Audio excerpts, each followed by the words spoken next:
When we discuss weird cars, we usually think of a funky paint job or some insane doors. But every once in a blue moon, a machine surfaces that makes you question the very fabric of reality. The kind of car that looks like it was designed after a frantic caffeine-fueled night, where every conventional rule of physics was tossed out the window. One of the most legendary examples of this mad scientist engineering is the Sir Vival, a radical safety prototype built in 1958 by visionary American engineers named Walter C. Jerome. At a distance, the Sir Vival looked less like a car and more like two unrelated vehicles that had a high-speed collision and just stayed together. The front end is blunt, armored and looking unit with a single cyclopean headlights and a massive grille that feels pinfold straight from the 1950s Ray Bradbury novel. Then you have the rear valves, rounded passenger pods, but the real show is the driver's seat. The pilot sits high above the chassis in a plexiglass observation tower, looking more like a tank commander than a commuter. It was a shock to the system in 1958, and honestly, it is even more cheering today. But here's the value add. Jerome was not building a circus act. He was building a fortress. This was an era where safety was not even a marketing drum. In the late 50s, dashboards were made of solid steel, and steering columns rear essentially spears at the driver's chest. Jerome realized that the standard car design of his time was that trap. He identified that the heaviest part of the car, the engine, was the biggest threat. In a head-on collision, the massive block of iron would be shoved directly into the laps of the passenger. Underneath this alien exterior, the bones were surprisingly classic.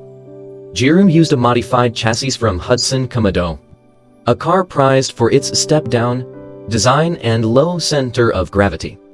For power, this Sir Vival utilized a Hudson straight 8 engine. This 254 cubic inch powerhouse produced about 120 horsepower. While that doesn't sound like much today, the straight 8 was legendary for its vibration-free delivery, making it the perfect stable heart of for such an unstable-looking experiment. He kept the original manual transmission and rear-wheel drive layout, ensuring the car actually functioned as a real-world vehicle. The steering, however, was where things got truly wild.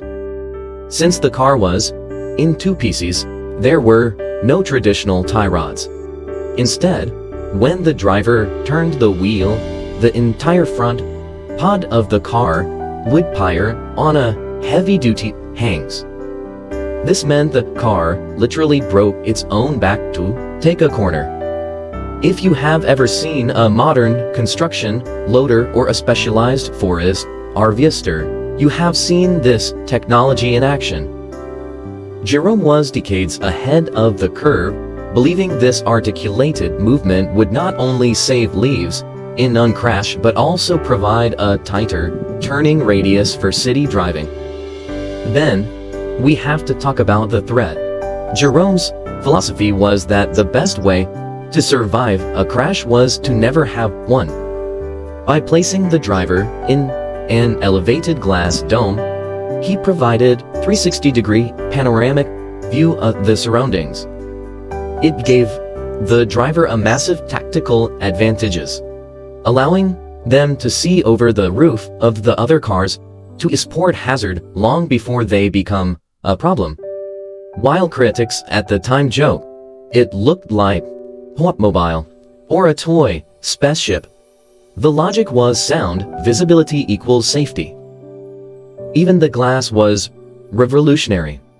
Jerome hated how rain obscured vision, so instead of plenty wipers, the design a rotating cylindrical windshield. The glass itself would spin passing through a set of field brushes, that it scraped it clean in a real time.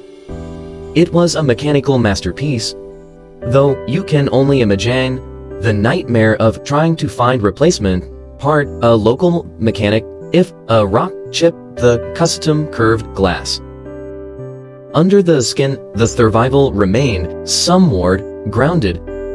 By sticking with the Hartson independent front coil springs, rugged rear leaf springs, Jerome ensured that the car could actually handle the weight of its extra armor and mechanical joints.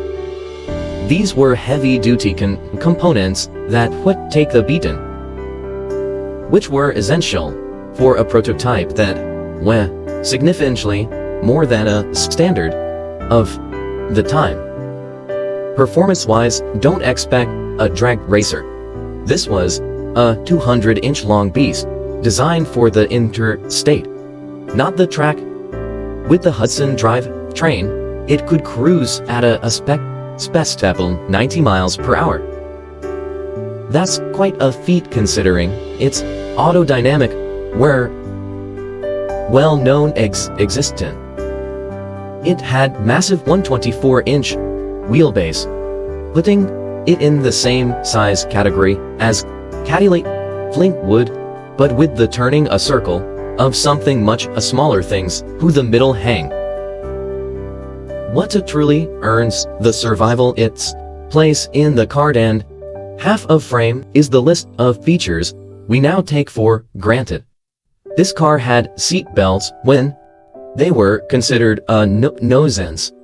It had padded dashboard when every else was hitting their heads on chrome. It's even featured integrated crumple zones before the Trump's wall was officially coined by the Mercedes-Benz engineers. Jerome was essentially trying to build modern wall fortry 40 years before the world was ready for it. This was not corporate project funded by millions. It was a labor of love. Walter Jerome spent nearly 10 years of his life, and its all life, saving to bring this vision to life. When he debuted in 1958, the world did not know how to react, and made the cover of Mechanics Illustrated, and for a brief moment, it looked like Jerome might actually convince the Big Three in Detroit the safety was feature of the American road. Unfortunately, the 1950s was the era of tail fins and chrome. Car buyers wanted to look fast, not safe. The Sir Vival was mocked for its appearance. People called it a vacuum cleaner or a bizarre bug. While the engineering was brilliant, the aesthetics were just too alien. For public death wanted their cars to look like fighter jets, not safety pods. It remains, this day, one of the most polarizing designs in history.